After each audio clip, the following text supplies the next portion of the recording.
حکمران جماعت جو ہے وہ تو پہلی دفعہ انہوں نے الیکشن کا مزہ چھکا ہے. اس سے پہلے تو وہ صرف سلیکشن کا مزہ لیتے رہے. جب الیکشن ہوئے ہیں تو حکمران جماعت کو اپنی حیثیت کا پتہ چلا ہے.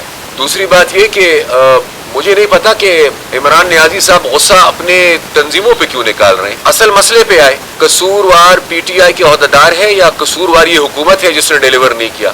آیا یہ جو بے روزگاری ہے یہ پی ٹی آئی کی تنظیموں کی وجہ سے ہے؟ یہ جو مہنگائی کا طوفان ہے یہ پی ٹی آئی کی تنظیموں کی وجہ سے تھی؟ یہ جو ناقص کارکردگی ہے، یہ جو آئی ایم ایف کے قرضے ہیں، یہ جو بجلی کی بڑھتی ہوئی قیمتیں ہیں، یہ جو گیس کا بحران ہے، یہ جو تیلوں کی قیمتیں ہیں، یہ پی ٹی آئی کی ورکرز اور تنظیموں کا قصور ہے کہ یہ حکومت کا قصور ہے؟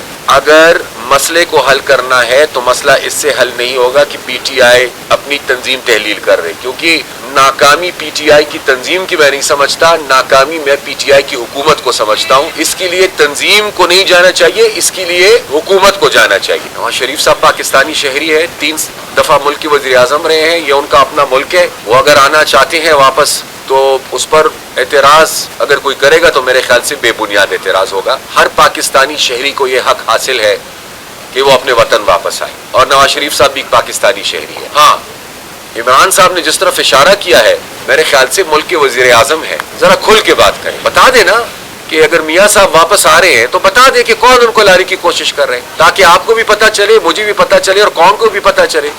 تو بات وہ آدھی کر رہے، پوری بات کر لیں تو میرے خیال سے ذرا صورتحال واضح ہو جائے گی. سیاست میں آپ الیکشنز کبھی انفرادی حیثیت سے لڑتے ہیں، کبھی اتحاد کی شکل میں آپ الیکشن لڑتے ہیں. اے این پی اور پیپلز پارٹی نے دونوں نے انفرادی حیثیت میں بھی ہم نے الیکشن لڑے ہیں، ہم نے اتحاد کی شکل میں بھی الیکشن لڑا، اور کافی سارے ایشوز پر، تمام ایشوز پہ نہیں لیکن کافی سارے ایشوز پر ہماری رائے بھی ایک دوسرے سے ملتی جلتی ہے. لیکن ابھی حتمی کوئی فیصلہ اس حوالے سے ہم نے نہیں کیا، نہ ہی کوئی ایسی ہماری مشاورت ہوئی ہے کہ ہم نے ایک اتحاد کی شکل یا صورت میں الیکشن لڑنا ہے. بلدیاتی انتخابات کے حوالے سے تو ایسی کوئی مشاورت نہیں ہوئی. ابھی دوسرا مرحلہ بلدیاتی انتخابات کا آ رہا ہے، اس کے بعد عام انتخابات شاید وقت سے پہلے ہو جائے. اس کو پھر ماحول دیکھیں گے اور دیکھیں گے کہ پھر اس میں ایڈجسٹمنٹس پاسبل ہے یا نہیں ہے. لیکن فی الحال ایز سچ کوئی کانکریٹ فیصلہ ایسا نہیں ہے.